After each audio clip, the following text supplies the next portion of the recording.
ప్రభు అయిన యేసుక్రీస్తు నామములో క్రైస్తవ బోధకులందరికీ నా హృదయపూర్వక వందనములు చెల్లించుకునిచున్నాను.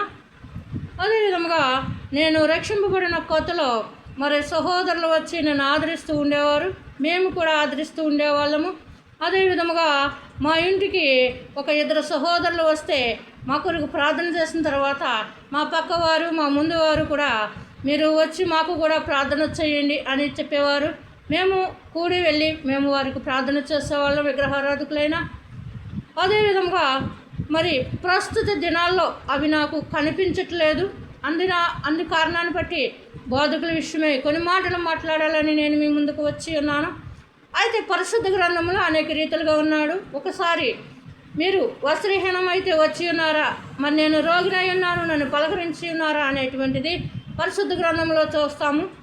అదేవిధముగా మేము రక్షింపబడిన కొత్తలో అంత సంఘానికి టచ్ అయి ఉండేవాళ్ళము. మరి ప్రస్తుత దినాల్లో ఏం జరుగుతుంది అంటే, ఒక సంఘంలోకి ఒక ఆమె వెళ్ళేది, 20 సంవత్సరాల పైగా వెళ్ళినప్పుడు ఒక విషయమై మరి తన భర్త చనిపోయాడు. తన భర్త చనిపోతే అన్నాళ్ళ నుంచి వెళ్ళినటువంటి సంఘంలో వారు ఒక్కరు కూడా ఆమెని పలకరించడానికి రాలేదు. నేను ఆమె ముందులోనే ఉన్నాను. అన్ని సంవత్సరాల నుంచి ఒక సంఘంకి వెళ్ళినప్పుడు ఆ సంఘంలో భర్త చనిపోతే తెలుసుకోవాల్సిన విషయం మనకు ఉంది, వారు తెలపకపోయినా కానీ ఒక్కరు కూడా ఆమెని పలకరించడానికి వెళ్ళలేదు.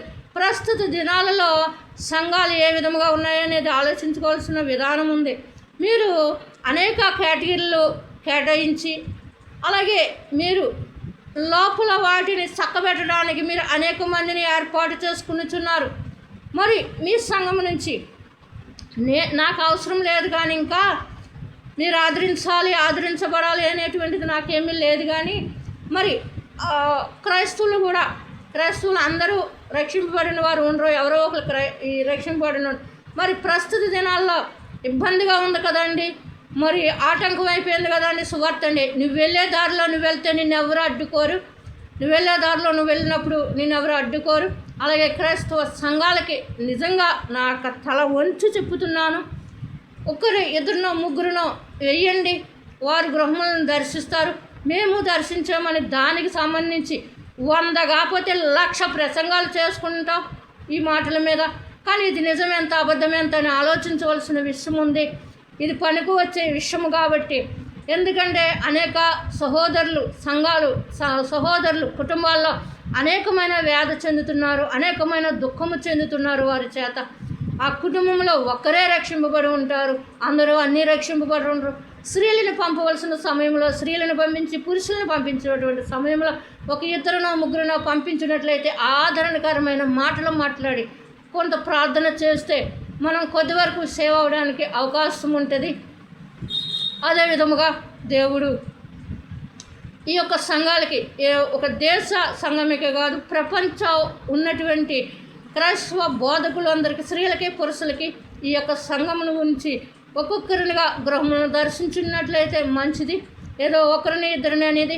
అలాగే నేను వెళ్ళిచ్చినటువంటి ఒక గృహము ఒక స్త్రీ నాకు కొద్దిగా పరిచయం అయింది. ఆ పరిచయమును బట్టి, ఏమండి మా అబ్బాయి పుట్టినరోజు మీరు వస్తారా అంటే ఆమె రాలేదు. నేను ఏ సంఘానికైతే వెళుచున్నానో ఆమె నేను అడిగినప్పుడు ఆమె రాలేదు. నాకు చాలా దుఃఖకరం అయింది. దుఃఖం అయినప్పటికీ కూడా నో ప్రాబ్లం, ఎందుకంటే నేను దేవుని చేత పిలువబడిన దాన్ని. అందరూ అలా ఉండరు కదా, కొంచెం ఆదరించాలి. నా సువార్త అయితే ముగించబడింది కాబట్టి ఆదరించుకోవచ్చు, ఒకరినొకరు కాపాడుకోండి. ఆమె రాలేదండి. నేను అడిగినప్పుడు మా అబ్బాయి పుట్టినరోజు రమ్మని చెప్తే రాలేదు. ఎందుకని? ఆ దైవ చావుకుడు ఆర్డర్ వేయాలి ఆమెకి. మరి అన్నీ దైవ చావుకుడు చెప్తేనే చేస్తుందేమో కూడా నాకు తెలియదు. చాలా భయంకరమైన పరిస్థితులు అలాంటివి.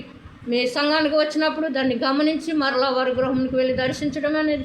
మీ సంఘంకు రాకపోయినా మేము హిందూ గృహాలని దర్శించాము, మేము క్రైస్తవ గృహాలనే దర్శించలేదు, మేము హిందూ గృహాలను కూడా మేము దర్శించాం. ఎంతో ధైర్యంతో ఓర్పుతో మేము ప్రార్థనలు చేసి ఉన్నాం. మరి అదేవిధంగా మీరు కూడా ప్రార్థనలు చేయండి. ముఖ్యంగా మీరు ఏ జాతి వారైనా, ఏ భాషకు చెందిన వారైనా మీ సంఘం వచ్చేటువంటి వారికి మీరు వెళ్ళాలి, బయటికి వెళ్ళాలి, బయటికి వదలండి మీ గొర్రెల్ని. గొర్రె బిడ్డలను కంటాది. అలాగే మీ బోధకులందరికీ నా హృదయపూర్వక వందనాలు. ఈ కొద్ది మాటలు దేవుడు మీరు దీవించునుగాక. మీరు చేయాలంటే అలా చేయండి, లేదంటే మీ ఇష్టం. కొద్ది మాటలు మీ హృదయంలో ఉండునుగాక. ఆమేన్, ఆమేన్, ఆమేన్.